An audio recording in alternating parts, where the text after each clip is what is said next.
नमस्कार मु संजय सेठी पुणी आपण मानक सहित आज मोर जड़े बंधु पचारे सांग आमे कहीं सब बेले दुखी आ मोर उत्तर थिला दुखी होवाटा आम इच्छा उपर निर्भर करे आम इच्छार केबे अंत न थाए।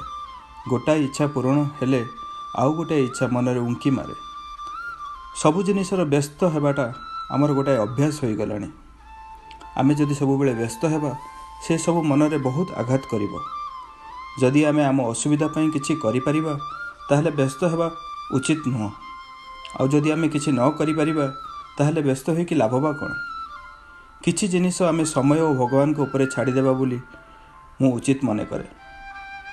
आपण मानकु मोर अनुरोध व्यस्तता को केबे अभ्यास रे परिणत करंतु नाही, जहा दुखर कारण हेबो। आशा करूछि आपनको भल लागिवो मोर ए छोटो अनुरोध। रहुछि। नमस्कार। जय जगन्नाथ।